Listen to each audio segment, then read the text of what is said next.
The Flat Earth community has been growing in the St. George area.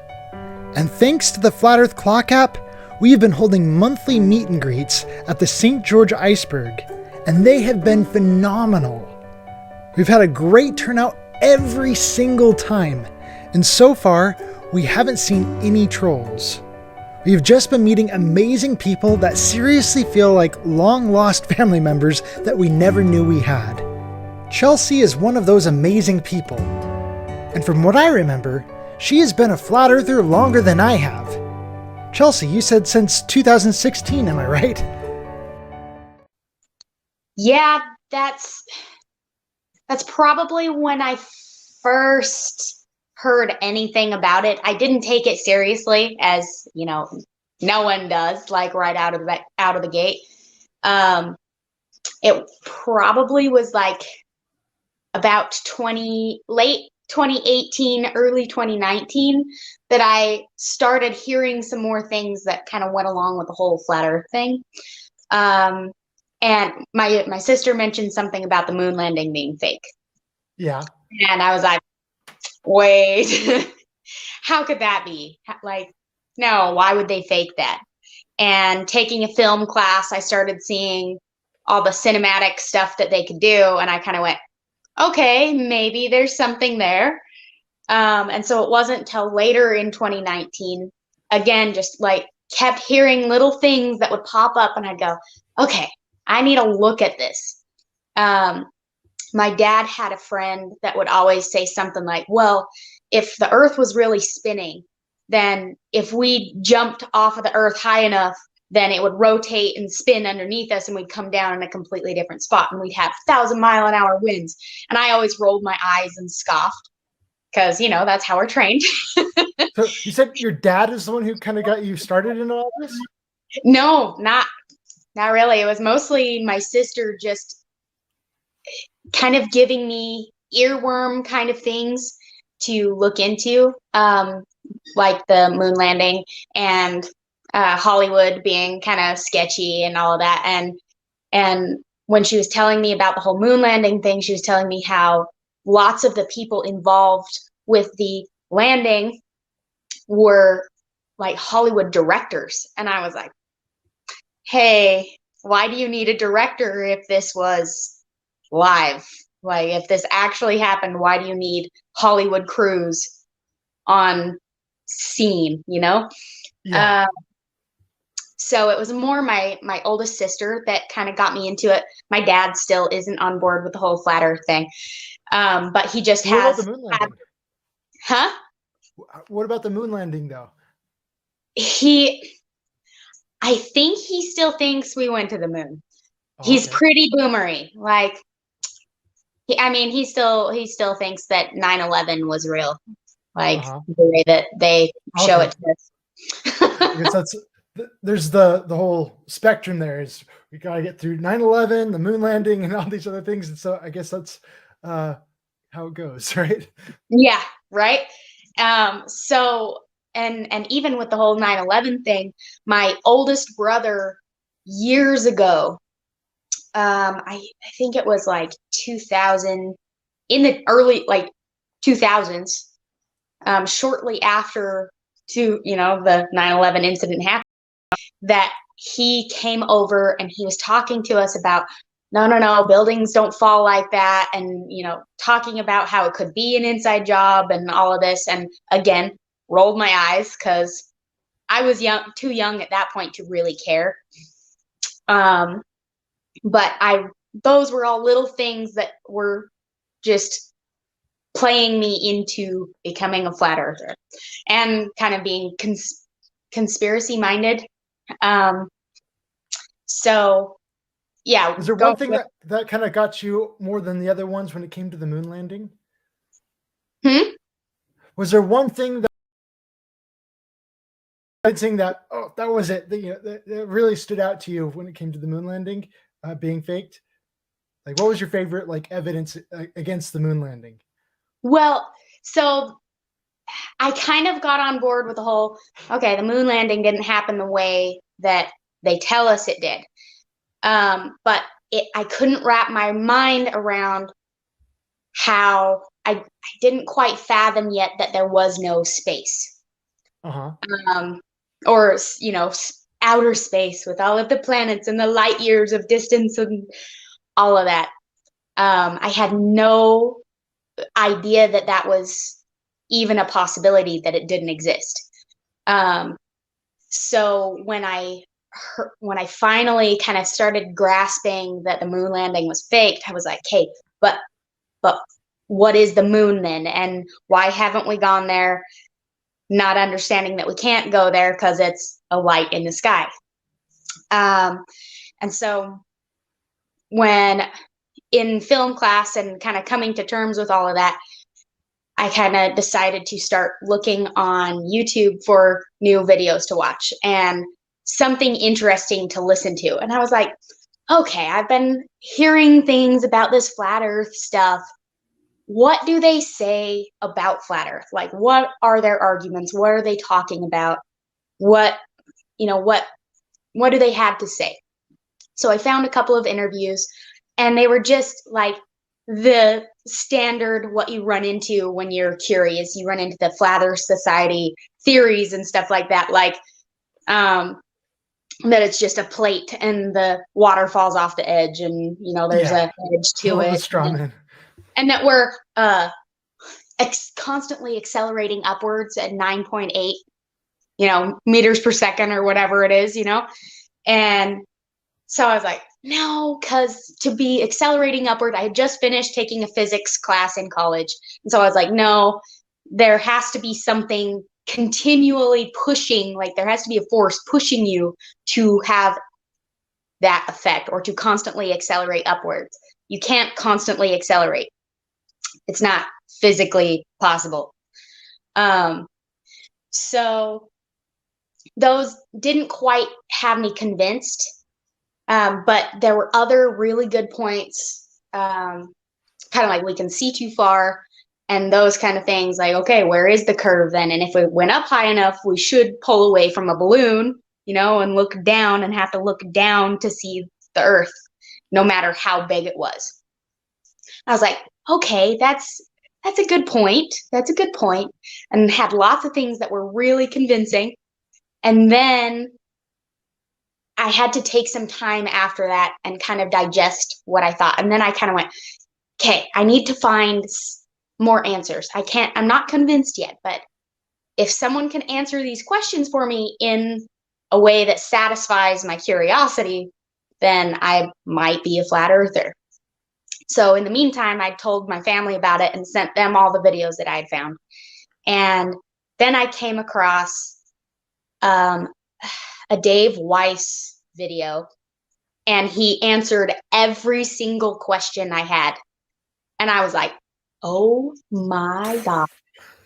The lights And came on. he showed the different circular shapes. He had a convex and a concave and a sphere and just a plain circle. And sitting them on the table, you couldn't tell which one was the sphere. And because, even my other sister was like, well, no, you can look up at it, and I've looked through a telescope and you can see that it's round. And I'm like, okay, look at this part. So I found the part in the video and I showed her. I'm like, tell me which one is the sphere. I couldn't do it. She's like, picks one, and it was the wrong one. Okay, so how do you know that the stuff up there that we're seeing from far away is a 3D spherical shape? You can't. It's not there. Like, there's no way to tell. Yeah. And so that Dave Weiss video, I can't even remember which one it was, really got me going, okay, yep, there's definitely, I think that this might be it. I think that the earth is flat. This makes total sense. And lots of times I kind of kept flipping and flopping back and forth between, well, how do I know that they're not lying to me? How do I not know that I'm not being bamboozled the other way? And I've been kind of gifted with a very strong intuition for when someone's lying to me, or when the logic lines up. Uh-huh. And so when I was watching the Dave Weiss video, there was no there was no ulterior motive in it. It Hmm. was just presenting the alternate perspective to what I've already been taught. And I'm already I lean that way anyway. If there's something that's just generally accepted across the board, then I try to think of why that is and what the other perspectives they're shutting out might be. You're And always so looking for I heard all motives. these. Why are they saying this? Yeah, exactly. It's like, Yeah. why is this the thing? Why is it just widely accepted? And why do they tell us, oh no, like they tell us like it's useless to go try to argue it. We know Mhm. this, like, we have 5 fingers. And I'm like, but we don't. How? And, the other part of it is that I also believe in God, and I've always believed in God, even though I haven't been necessarily religious my whole life. Mhm. Um, and so thinking of whether it was a sphere or whether it was flat, I was like, well, if there's a creator, I believe that he is who he is, and he could create all of these things spinning and rotating about, and we don't have the way to even fathom how it works. Doesn't mean we get to understand how God works or how God operates and makes things work. But at the same time, the feeling that I get from knowing about flat Earth, and when I decided that was real for me, that felt more solid and more connected to creation and the universe and everything that's out there. I felt way more spiritual, and which was a really weird experience for me, because I'd always enjoyed nature, but I hated thinking that we were just a speck and that there could be something massive out there, or we're just floating around in nothing, and at any second we could be like poof, gone. I'm like, Yeah. no, why would God do that? Like, he Yeah. made us. He made us in his image. Why would he create all of this for us and then just set us floating about in nothing and let us like disappear? Would you say like the Bible really had an impact on you and this whole experience, I guess you could say? No, because I've actually never completely read the Bible. I've read a few verses, and I started going to church for a little while, and then it was a little too preachy for me, Uh-huh. and they kind of were pushing a Trinity thing, which I don't believe in a Trinity. So it I noticed how pushy they got there, and I was like, hey, what are you doing? Like, this is supposed to be a find God and have a relationship with God for yourself, not take your teachings and take them on as my own. So I have read a few verses, but I haven't ever gone completely through the Bible. Uh-huh. I do know that in the Bible it talks about a firmament, and the stars are lights in the firmament, or they could be holes in the firmament. We don't know.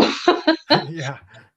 And there's the moon that is the light for the night, and the sun that's the light for the day. And also I was also going to school for veterinary and pre-med and all of that, so I was kind of more in the sciences anyway. Uh-huh. And I kept coming across something called the principle of parsimony, which is the simplest answer or the simplest explanation is usually the correct one. And to Occam's have razor. yeah, yeah. And so to have all of these mathematic equations and some specialist who has studied this for years and years and years in a little pinhole, like, why do we need all of these specialists and experts to tell us what the universe is? It Yeah. seems like the moon and the sun are the same size. That's not magically or coincidentally that the sun is 400 times farther away than the moon, and it's 400 times bigger than the moon. So when they're up in the sky, they look the same size. Like, there's too much coincidence there. Yeah. And I don't believe in coincidence. So Yeah. Everything lined up for me, and flat Earth just it was kind of what.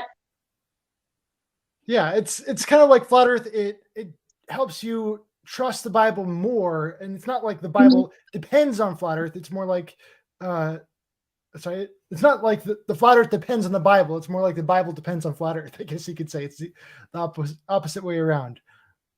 Yeah, it's like I believe that the Bible is more of kind of like a guidebook for how we are to interact with the creation that we've been given.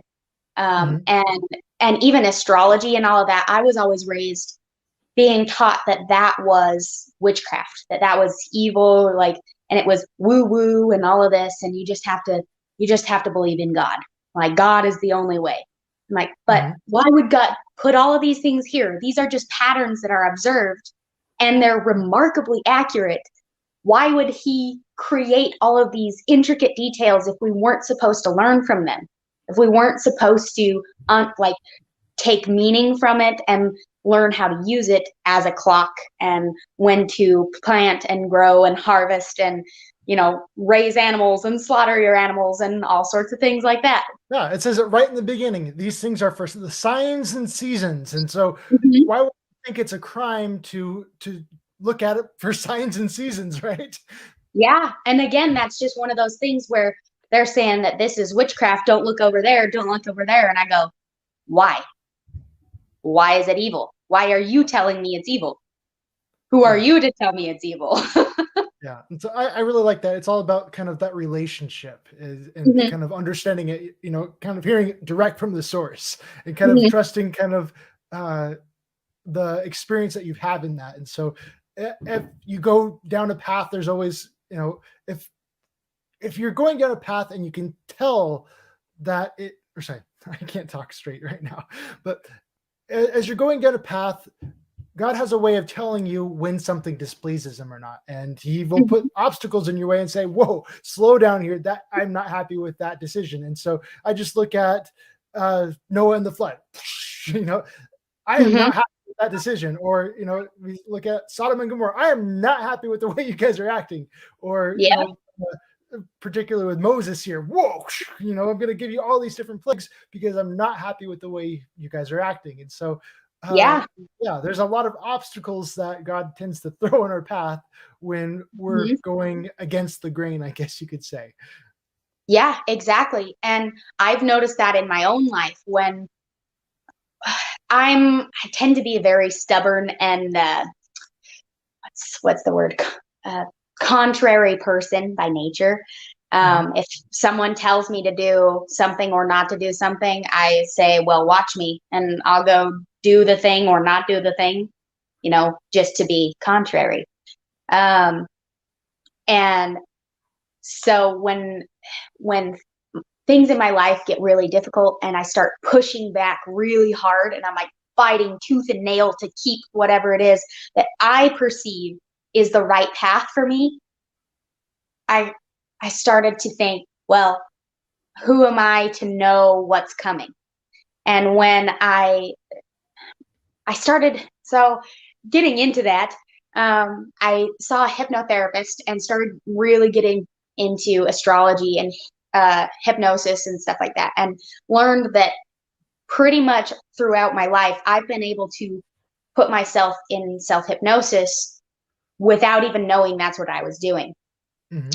And um, talking to that hypnotherapist, she's become one of my really good friends. And she's very in touch with intuition and talks about like that inner knowing. Um, and so all of that, I will get chills when something is right. Like every time I turn in and I start thinking about like a psychological reason for a physical manifestation, like um, I have type 1 diabetes and I've been dealing with that. And so when I think about why that's in my life, because God made me perfect, He didn't make me with diabetes. I manifested the diabetes in my life to teach me a lesson or to serve a Uh-huh. purpose. And so Yeah. I always turn into me and find where that is lurking, like where it's attached with any problem, like whether I'm mad at someone or I'm upset about something or something bothers me, I try to find the root inside me for where that's coming from, because I'm the only person I can control. I So really like that approach that you take there with when something difficult is happening in life. Okay, what is the lesson I needed to get out of this? I exactly, love that approach. And exactly. as soon as we kind of look at it that way, all of a sudden, it just everything can change about it. It's kind of separating us from the problem. Hmm. Yeah, my Hmm. mom went through cancer, and I Yeah. think that's something that a lot of cancer patients go through. Is okay, and all the things that you can learn through it. There are so many people that say, "Oh, I would." I hated the experience of going through cancer, but I would never trade the experiences I learned from it. And I Exactly. hear that time and time Yes. again. Yep. And it's, to me, it's a more meaningful way to live life than to sit there and bitch and complain about all of your problems and poor me and why is this happening to me, and like what are you getting out of fighting. And like for me, when I am contrary and I fight through something, I'm kind of flipping the bird to people saying, look how strong I am, like you're not going to keep me down. And that's the little ego rub that I get from it. And so when Uh-huh. I swallow my pride and not fight and not engage, and I go, okay, what am I supposed to learn here? Then it sits me back on my heels and kind of puts me back in myself instead of spread out in the world. I'm back in myself, and therefore connected to God and the universe and everything that's happening around me and what my real purpose is here. And I can figure out what the next right step is for me, because when I hit on something true, I get a zing. It's like a nerve is It struck. resonates with you. Yeah. It like Yeah. that's absolutely it. And I go, okay, all right. It doesn't mean that I'm automatically clear on everything, but it Yeah. just Yeah. like points me in the right direction to start looking. Uh-huh. Um, and then my life gets easier. Yeah. It's amazing Yeah. how that works when you quit fighting God's plan for you. Yeah. I've talked with some people, and they've had like a distinct kind of a revelatory moment where Mhm. it's like, you know, because that's one thing that I always like to encourage people to do. Hey, if you got a question about things, you don't understand things, the least you could do is pray about it, Yep. and see what God has to say. And with some people, it's just like you feel that big, resonating moment. Yeah, the earth is totally flat. I get that, Mhm. but with me, I had a little bit of a different experience. For me, it's been like, oh, okay, well, you want to learn about the shape of the earth? Well, take a look at this over here. And oh, take a look Mhm. at this over here. And so it's kind of a not quite all in one moment kind of experience, but more Right. of a gradual, Yeah. show me, let's see this. And so with me, it's kind of building a foundation in layers, I guess you could Mhm. say. Yeah. Right. And Well, and so, it's leading you, like when you quit fighting it so much, then you can take some meaning out of every little thing, even if the path isn't like straight directly to what you're going for. It all of the things that you encounter are giving you little lessons on the way, just like with my brother very early on telling me, and I remember him talking about 9/11 being an inside job, yeah. and didn't think anything of it. I was like, my brother's crazy. Went on with my life, had no idea that I was going to look back at that and go, oh my god, what now? Like what Yeah. else is fake? What else did Yeah. they tell us, and what is this purpose? What is it doing? Yeah, that's the really interesting thing about it all, is all these little things all throughout our lives that kind of prepare us for the next big Mhm. thing. And so, yeah, as you're talking about 9/11, that really helped prepare you, uh, because without it, it would have been a much different experience. You wouldn't quite have been as ready for it.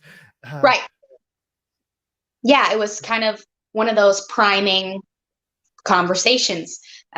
It's like, planting the seed. And so there were lots of little seeds along the way in my life And my oldest sister is really the one who I can credit with the most Influence. impact on me being as inquisitive as I am about things that happen. Because I mean, she started telling me about like different religions and how they can, like, all of the really organized religions can be very corrupt. And not that all the people that are a part of them are, but like usually at the higher levels they are. And I mean, I came from FLDS, and so learning about all of the sketchy history in that, Yeah. Yeah, that holy could be crap. quite the eye-opening experience. How, Yeah. even with that, it's, one of those kind of preparatory moments. I'm sure there's a Mhm. lot you learned kind of coming out of that background, right? Well, yeah, and then like you look at men and women. Women are naturally, we're built to be more agreeable. Men are built to be less agreeable. They go and fight and are contrary, and they test the waters and they push the envelope, and like that's what you're supposed to do. Women are like, oh, how can we be better as a community? And oh, you don't like that? Let me change everything about myself to accommodate you. I'm It's sure you just saw a how, lot of that in the FLDS community, right? yeah. And so, like, that being pounded into us, and then hearing later on about how those upper echelons of the FLDS community, the religion, were so corrupt. And like, even my uncle and what he was doing as the leader of, the sect out in Colorado City, he, it kind of makes me go, or what? It made me stop and remember not to just trust people because they're in a power position or because they have authority or perceived authority, to really think for myself. Like, they might know something, but take it with a grain of salt and feel if it's true for you or not. And if it doesn't resonate Absolutely. with you, move on. Yeah, Find something yeah. else. Yeah, that's really powerful right there. I love that. It's really neat to see that how that experience has really just opened your eyes and helped shape your life in that way. Uh, so you told me before that uh, you said that your dad is very much still kind of into NASA there, big NASA believer. But with your mom, I think you said last time your mom was with you on this. Is Mhm. that right? Yeah, she said, and I mean, at that meetup that we came to, that was the first time I ever heard that she had never believed that we actually went to the moon. Uh huh. She never once really believed it. She was like, no, I don't think we did. And that kind of blew my mind about, wow, I thought I knew my mom, and look at how much more I could learn about her. And she's very much, she watches all of the videos that we send and everything. And even my older brother tries to keep sending videos about the asteroids and other planets and life on Mars and other things like that and UFOs. And I'm like, okay, I Yeah. don't watch those, but my mom watches them, and I'm not going to tell her what to do. But Yeah. I don't know that she believes any of the, extraterrestrial stuff. But yeah, she's pretty on board with, NASA's lying to us and the Earth is flat and 9/11 was an inside job. The moon landing didn't happen. Vaccines are Yeah. bad. That's really cool that she's there with you, supporting you on that. So Yeah. you said, so we've got here your sister. You haven't quite mentioned if she's a flat earther or not, but you said she's kind of Yeah, on board my with my you. oldest, actually, both of my sisters are flat earthers. Oh, wow. We got a whole family now. So we've got your Pretty much. mom and you got your two sisters, your older sisters. Cool. Uh-huh. I haven't met them yet. Maybe I'll see them. Are they local or will I see them Yeah. at a meet and Yeah, greet in the future? yep, my sisters live in town. I invited them to the last meetup, but they had something going on and couldn't make it. So, Cool. Cool. Yeah, that sounds really exciting. So they're all with you there. And so it's just your dad and your brothers, you say, Mhm. kind of that end. So you've got a little bit of a family divide. Is there like a lot of like a big rivalry in the family or anything like that? Or how, like, is it just kind of like, oh, okay, not big of a deal, or how is it? Uh, my dad doesn't like confrontation. Uh-huh. Um, he does what we call blow fishing. Uh-huh. Like he'll poof up to try to scare you out of attacking him, out of Uh-huh. challenging his authority or position on something.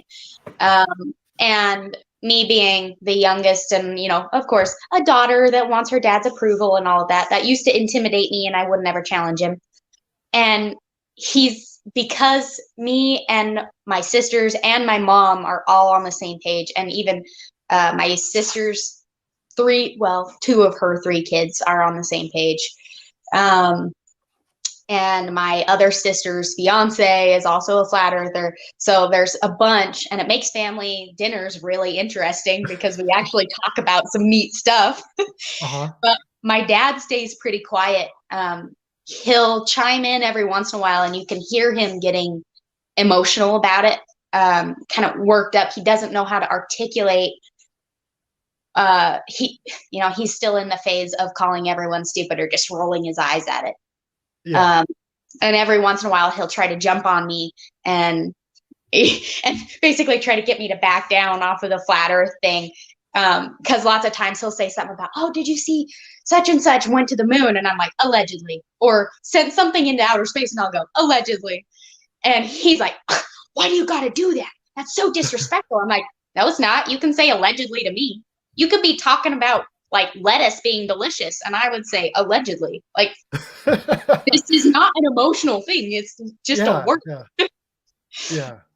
We're And not just trying to it's your we're not trying opinion. to insult anyone here.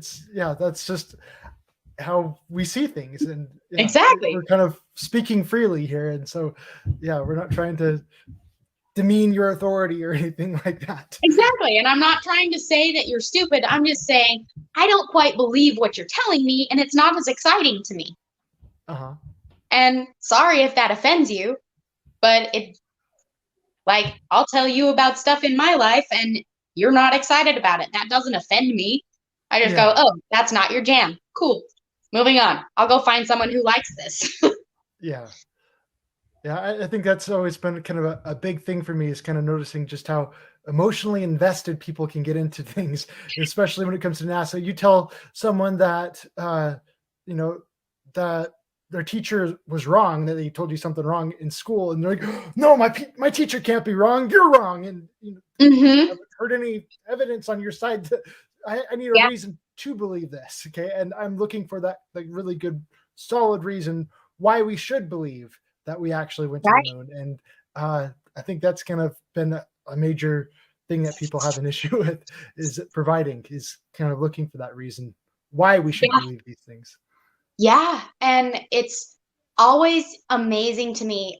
One of my favorite things is watching people's visceral reaction to me just saying, I'm a flat earther, or I believe the earth is flat. And Yeah. just that, what? Yeah. I'm like, why is that offensive? I can say I believe the sky is purple. Like, okay, what does that change? But it's intriguing to me because it's hitting something really, really deep.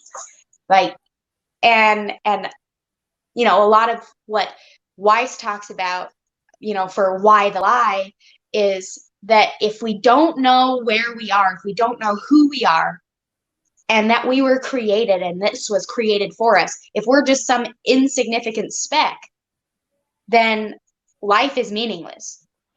And when that gets shaken, like you get it so attached to life is meaningless and has no purpose, and whatever I do doesn't matter because we're just a speck floating around in this vacuum of nothing, then you tell them that we're actually created and there's a purpose for us being here, and that everything we do actually affects everything else in this creation because we're all energetic beings, then that gives some real like responsibility, it throws it back on them. And I think that a lot of that reaction is they don't want to recognize or take accountability for the impact that they'll have on life here. Yeah, yeah. You can definitely tell when people act like you've just hit a nerve that sometimes there's can be vulnerabilities that they're reacting to. I Yeah. don't know how to respond to that, and because of that, I don't see that foundation in my life. So that means my whole world is shaking, and so you're threatening my entire worldview and putting that on edge. And so yeah, I'm gonna act a little bit upset about that. Yeah. Like That happens. when I was kind of coming around to all of this, I was also getting into astrology and all of that. And I was kind of going, okay, well, if the earth is flat and there's no space, then what are these planets? What are the traveling or, wandering stars, or the planets that move and come into alignment and all of this? If there's no space, then what are they doing and why are they here? But it makes so much more sense that they actually have an impact on our lives, because it's an energy field that's closer to us and actually has an impact on our daily lives and who we were created to be at the moment of our conception and the moment of our birth and all of that. And so I There's a found lot of Santos. organization. Yeah. There, I found Santos Bonacci, and some of his earlier stuff. He wasn't talking about flat Earth yet, and so he's talking about the sun being 93 million miles away. I loved everything that he had to say, and it was really resonating with me, except for that. So I had a really hard time assimilating both views. And I was like, okay, how is he saying true things? Because I feel it's true. Like, it's resonating with me. There's something true about it. How is that true? But he's talking about it with the sun being 93 million miles away. How can I hold both? So I had to stop the video for a little bit. And I found another one that was the Tinfoil Hat podcast with Eddie Bravo and Santos Bonacci.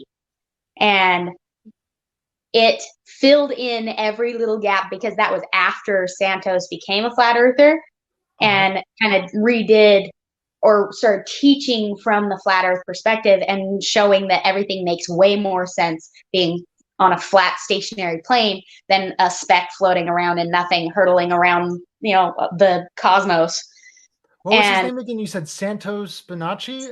Yeah, Santos Bonacci. He's the YouTuber that you're listening to? Yeah, he was. Okay. Yeah, I was listening to his videos and talking about the astrology of the body, like Aries being the head and, so on and so forth, down to Pisces being the feet. And so when I watched the Tinfoil Hat podcast with Eddie Bravo, because I had watched one with Eddie Bravo and found out that he was a flat earther, I was like, oh, that's interesting. So then there was Santos and Eddie Bravo, and I was like, oh, two people I just found. Okay, this is interesting. I'm going to watch it.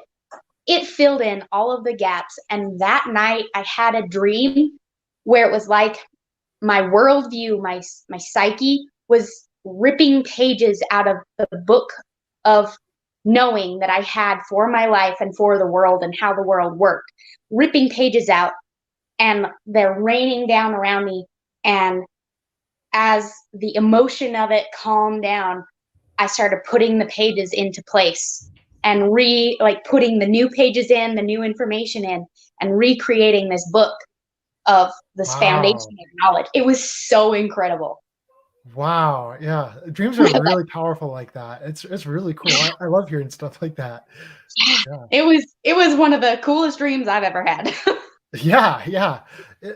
I've had similar dreams like that. I always talk about a dream that I had a long time ago of where I was like back in high school at the time, and I had no idea what it meant. And I was riding around on the back of a griffin shooting pencils with a bow, kind of like arrows. And so I'm flying way up high in the sky, shooting these pencils for some reason. And then I look way down below me and I see this enormous city that's just kind of there. And in the clouds, and then all of a sudden the entire thing just comes crumbling to the ground. And I had no idea.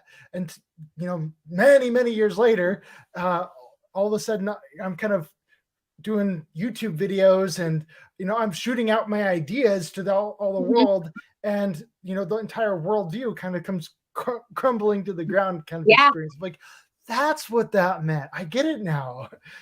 Yeah, it is interesting. I really gotta. I read it in my journal about the exact details of it. I've really got to do a video about that sometime.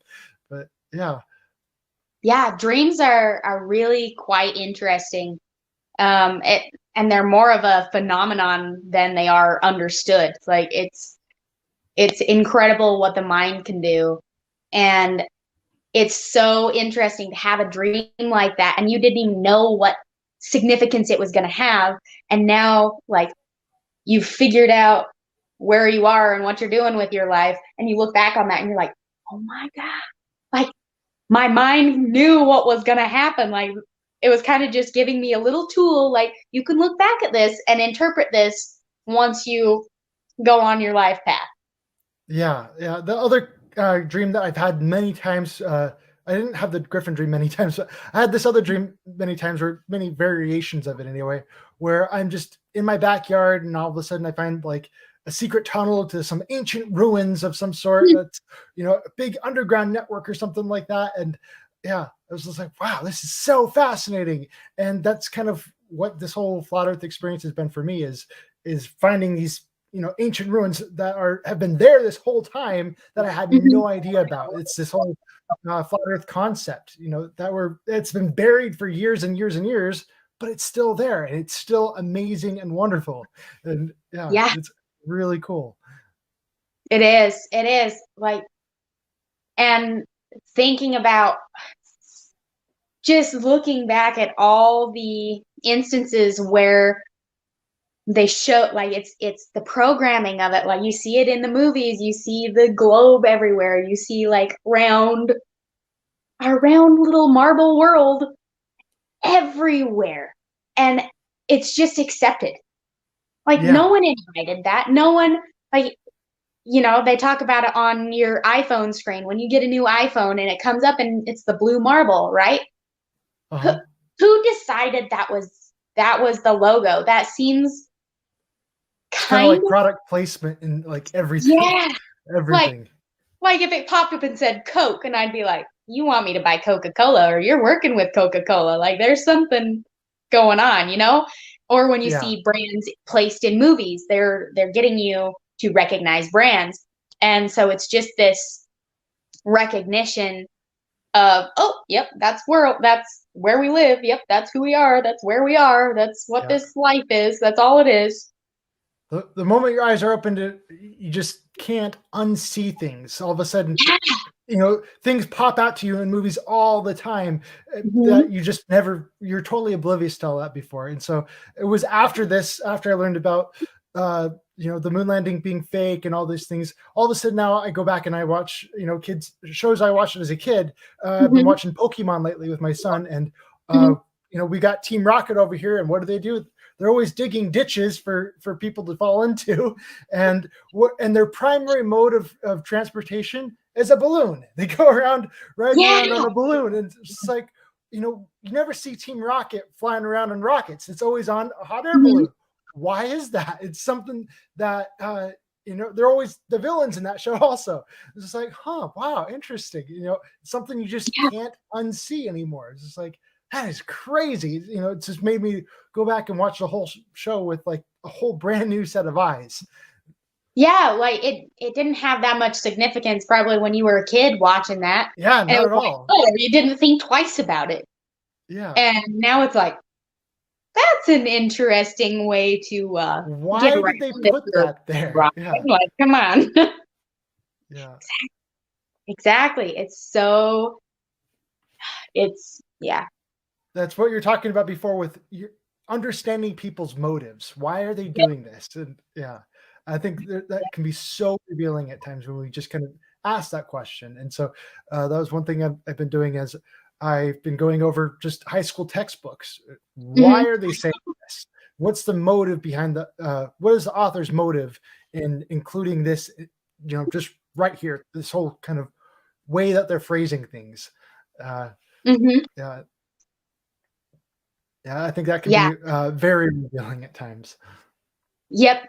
And so I was, what was it? When I forgot what I had a little thing pop up and now I forget what it was. That's totally fine. That's totally fine. It happens. I have to remember the train of thought that came We're talking zinging. about kind of little things that kind of just pop out to us all the time that we can't unsee anymore. I was just talking about like Pokemon and Team Rocket, and about how those little things that just stand out to you that Yeah. So you never noticed before.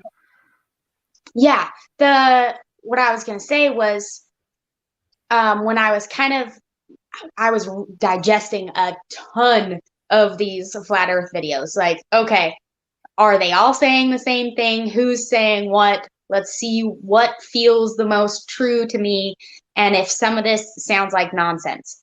And so I came across a lot of Eric Dubay's stuff as well, and watched a lot of his like longer documentaries about flat Earth and everything. And so when I first encountered or first watched that Dave Weiss video and went, wow, the Earth is flat. I went, okay, then why the lie? And I started thinking about that for myself before I had watched any video that had that question and answered it. Okay, the answer that I came up with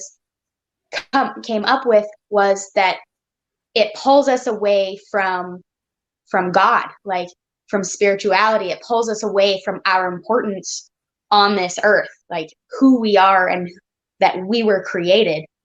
And like that really resonated. Like that was one of those answers, those responses that just like bubbled out of me. I had no control over the words that were coming out of my mouth. It was just, that was what it was.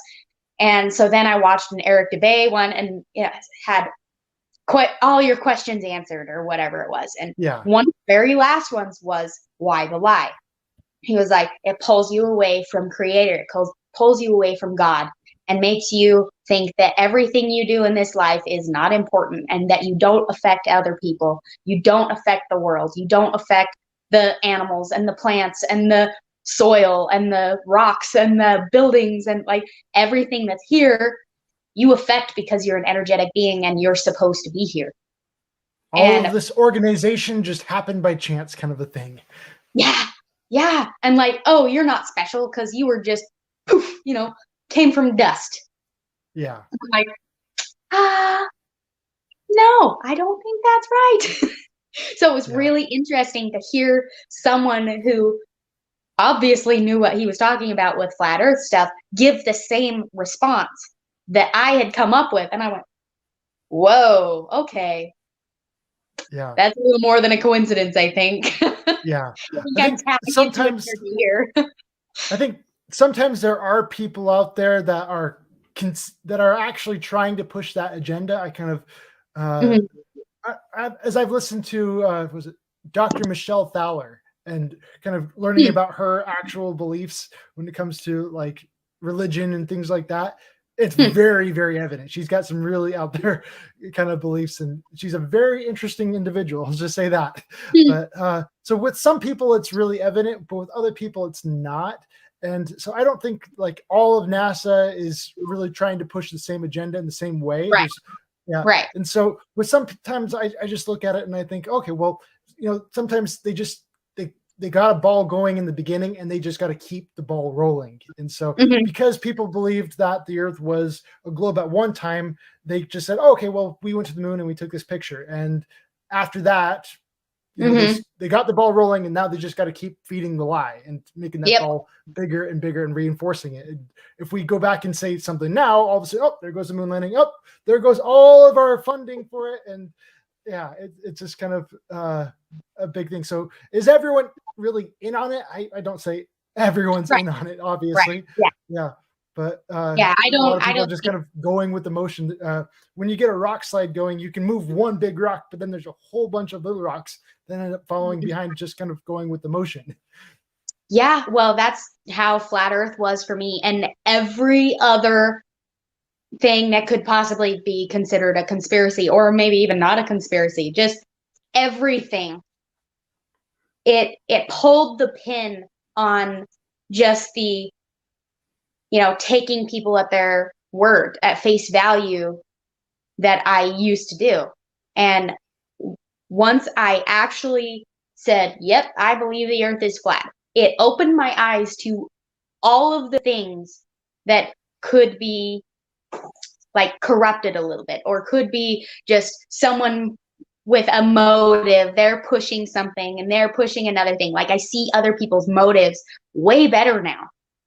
And Yeah. it was so bizarre because flat earth, like you wouldn't think that opening your mind to the earth being flat would open your mind to, how there's a push to get people all full of medications, and like it goes into pharma, and it goes into the moon landing, and it goes into politics, and it goes like it's everywhere. It leads Yeah. into everything. And that was the most bizarre thing about the realization for me. Yeah. And I think the whole credentials fallacy and well, who are you to challenge these things? You don't have any credentials, do you? And that's kind of what they push to try and Mhm. kind of defend everything. And I always think back to the scriptures, by small and simple things are great things brought to pass. And how it talks about how uh the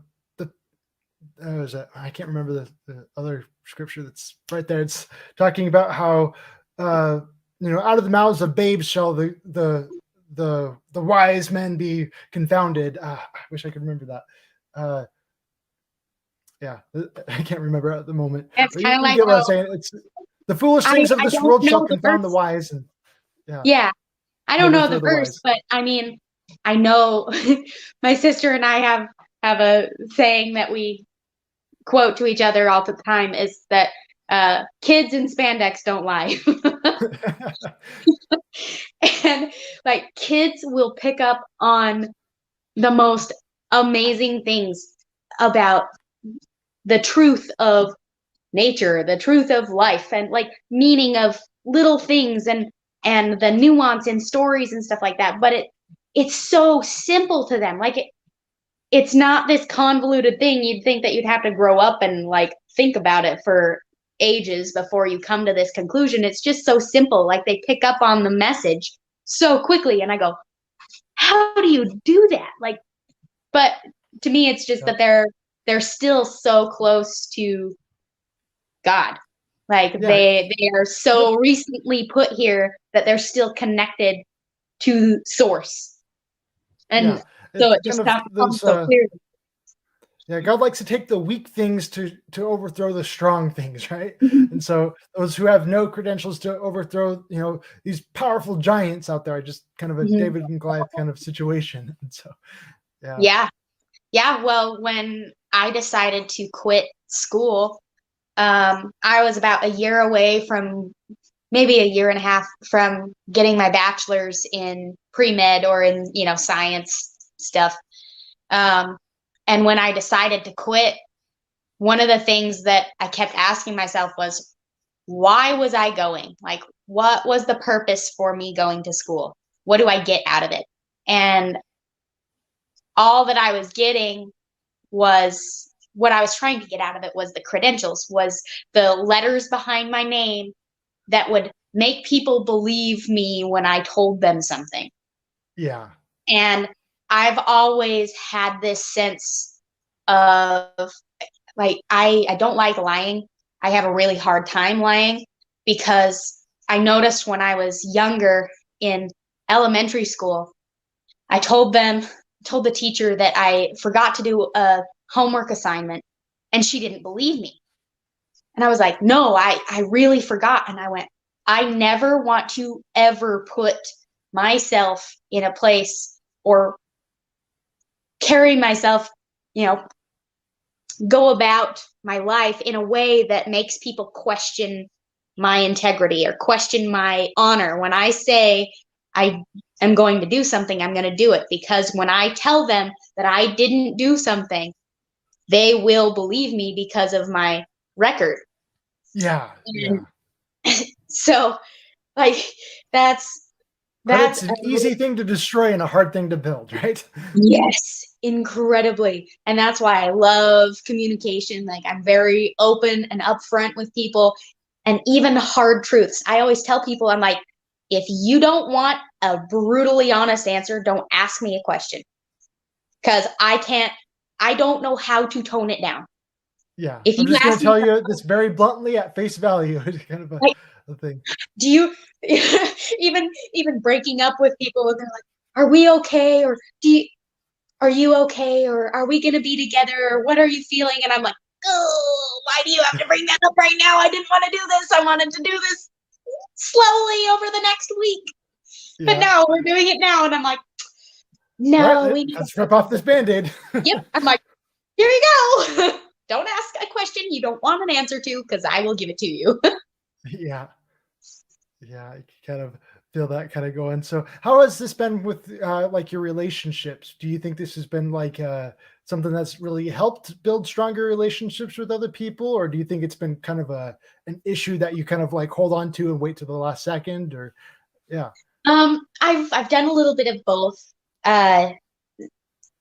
More recently, in my dating endeavors, I decided to get a little more brash with the conversations I would have with them upfront. Like, I'm very upfront anyway. And Mhm. so like when I would go on a date and they ask me what I'm looking for, I'm like, I'm looking for a husband. Like, I want to get married. I want kids. I want land. I want this. I want that. Like, I know what I want. Yeah. And, you know, there's all of this stigma about, oh, you can't talk about marriage on a first date, and you can't talk about kids. You can't talk about this. Like, bullshit. I'm sorry. No, Yeah. I'm not here to pussyfoot around the truth. If we're not on the same page on the first date, like, why would I go on a second date with you? Yeah, Why would I waste exactly. my time? And Yeah. I'm sick of wasting my time. So I just started bringing up really controversial things. Uh-huh. So I'd be like, okay, what do you think about the moon landing? Okay, what do you think about this? And I would test their reaction to see how they react to things that they're unsure of, whether they get really emotional, whether they like jump down my throat and attack me, or whether they shut down, and like the appeal to authority and that kind of a thing. So it started to help me pick out what their personality was deep down. Yeah. But I also started using that as a barrier. Like, it was a wall for me to protect myself Uh-huh. from the vulnerability of getting to know someone and then getting let down. Yeah, And I think that makes so much sense right there. And I love that approach is let's just get this out of the way now. And that way we don't have to deal with it later, because it's either this is going to make you or break you kind of a thing. And I don't want yeah, to, there's no point in investing all this time to all of a sudden that be, the tipping point. I yeah, just be don't the want to deal wait that long. breaker. Yeah, Yeah. yeah. But Yeah. like I will always have really big conversations with people I'm going on dates with right up front. The guy that I am currently dating knows that I believe in flat Earth. I even invited him to the meetup, and he wasn't in a place to want to come yet. He's on a very small conspiracy level. Like, the lid on coffee creamer was changed, and he's like, I think it's to get you to spend more money and like buy more because it makes you pour more. And I'm like, honey, that right there is a conspiracy. Good job. That's awesome. And then I'm like, did you know people in Hollywood are like torturing children and harvesting their blood and drinking it? And he's like, oh my God, what? So Yeah. I'm on a completely different level than he is. But he's very, I don't want to say tolerant, because tolerant is like kind of implies that there's some like thinking that you're better than another person kind of a mentality to it. Yeah. And that's absolutely not it. He's receptive to it. um, and actually believes that I have something worthwhile to say. And he trusts that I have looked into both sides and I've made a sound judgment based off of my own research that I've done. And so he doesn't discount anything I say. He's just not in a place to come look at it yet. But the approach that I took with him, because the first date that we went on was going so well, normally I would bring up conspiracies right away. And I was like, and just controversial topics in general. And if they can't talk about controversial topics right off the get-go, that's kind of like, a really telling part about yourself, as I can see, is, those are the funnest things to talk about, is controversial topics. Yeah. They can't talk about controversial topics. That's going to be a major issue in the relationship, right? Yeah. Well, and so with him, the conversation was going so well, and I saw so many values already line up. And I was like, I want him to get to know me more before I start bringing up things that could throw a wrench in how smoothly this is going. And so I kind of just felt for the right time to bring it up. And so it was like, maybe a month and a half into dating him that I was like, here, listen to this song. It was a ODD TV's song Level. And I sent that to him and he was like, that's not for me. And I was like, oh boy. And so then, my insecurity and my fear of, oh, well, this is going to be a deal breaker and I'm going to have to start over. And it was so hopeful and all this, because, dating is quite the adventure nowadays. Yeah, for sure. And that absolutely wasn't it. Like, we had a conversation about it and he was like, I kind of just have to be in the right mood to take in some new information like that. It's not at all that I'm not curious about it.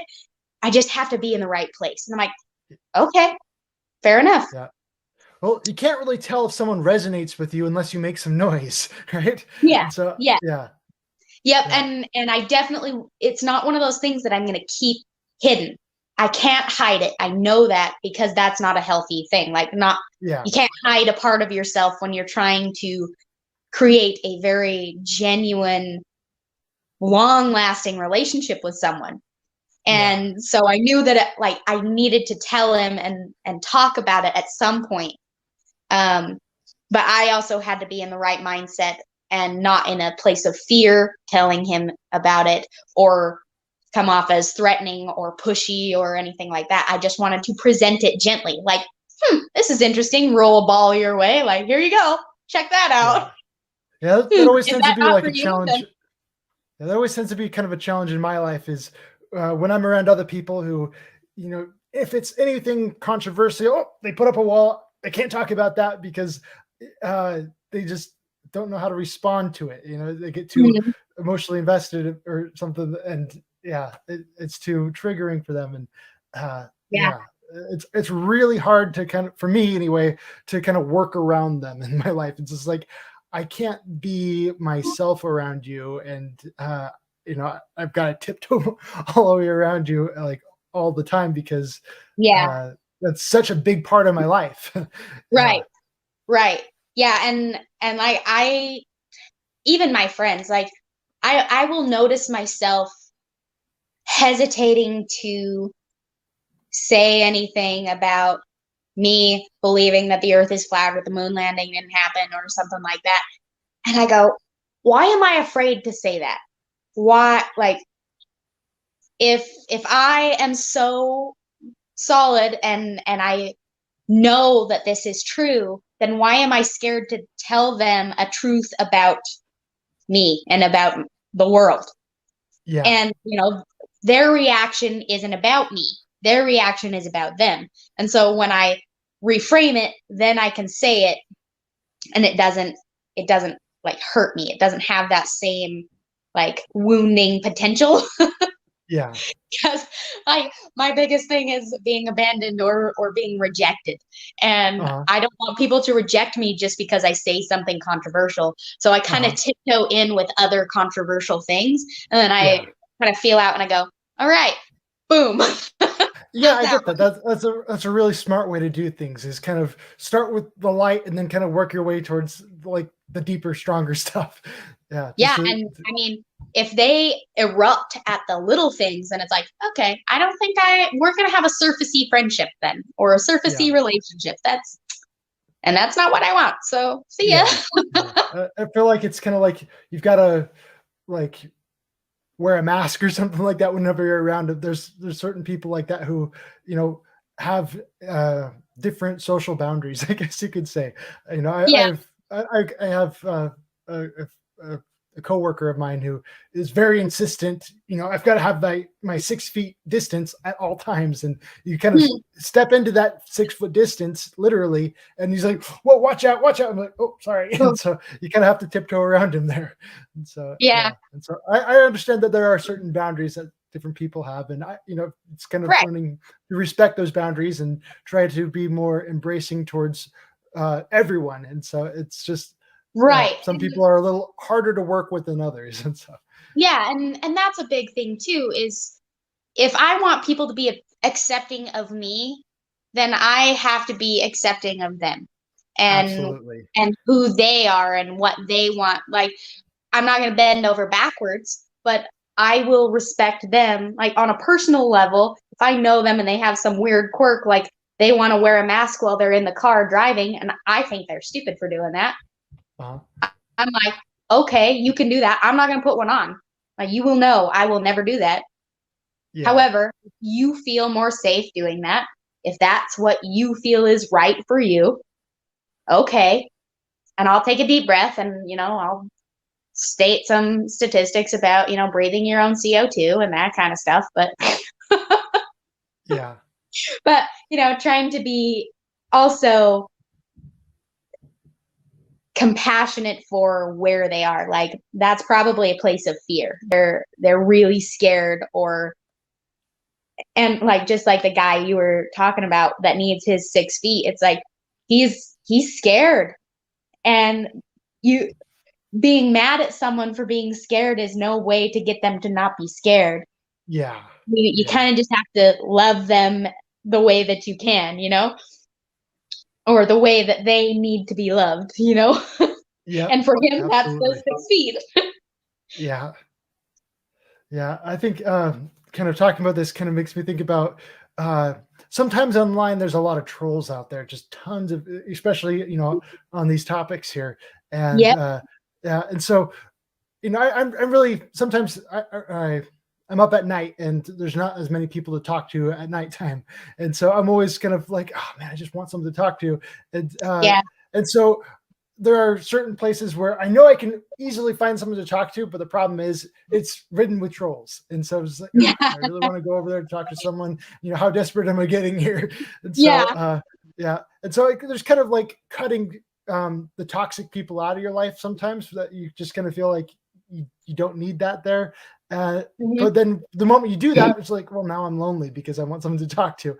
And so I had a moment recently where I was feeling that, and I just said that prayer, just Heavenly Father, just help me find the right people to talk to, because I Mhm. want to cut these people out because I don't want to condone that kind of behavior, Right. but I want to find the people who actually understand it, that way I can kind of support and have these kind of edifying conversations.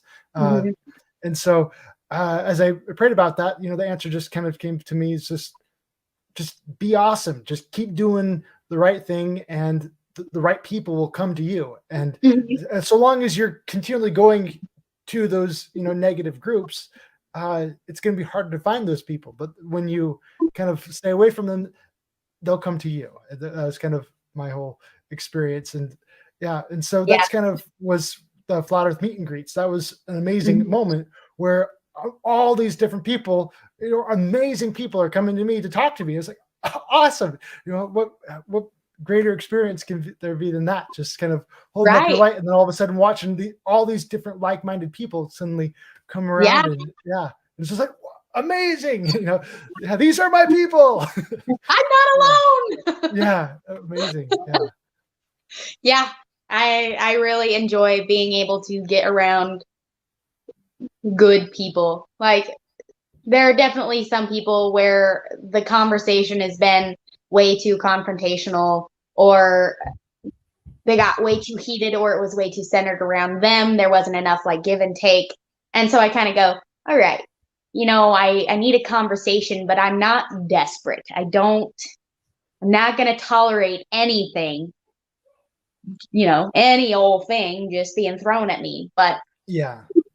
it's more than zero right now. If you're a beggar, you can't be a chooser, right? Yeah. Yeah. and kind of like, going to those troll sites or whatever. It brings to mind a saying that my brother-in-law always told me. He's like, you won't find Prince Charming in a bar. Yeah. And Yeah. so, like, if you're going out just to meet people, you're not going to find Prince Charming in a bar. Like, not that it won't ever happen, but the chances of that happening are very, very slim. And what kind of a person are you looking for? Yeah, What don't go kind of fishing in the people go to gutters, kind of a bars? thing. Yeah. So, it's the same kind of concept. If you want to find somebody to talk about, health, you don't go to like a freaking place that are doing a kickback with drugs. They're taking drugs and shooting up whatever and drinking and all sorts of stuff. You're not going to talk about health there. You're not going to talk about new exciting ideas. Yeah. If you want to soar with the eagles, you got to find out where the eagles land, kind of where they gather. And so once you can find those places, that's what you look for. Yep. You got to try to get in there, because that's the kind of people that you need, that you want to have the conversations with. Yeah, absolutely. So yeah, it's been great talking with you. I've loved everything you've had to say. And you've got kind of one of those really bright personalities. I love the fact that you're able to just, say what's on your mind. And it makes it really fun to talk to you. And it's I don't really hold back. So never been a person to do it. Yeah, that's awesome. Cool. Well, thanks for being here. And I really enjoyed talking with you. Yeah, it was fun. Thanks for having me on. This video has been brought to you by the Flat Earth Institute of Science. And this video has been made possible through the Flat Earth Clock app.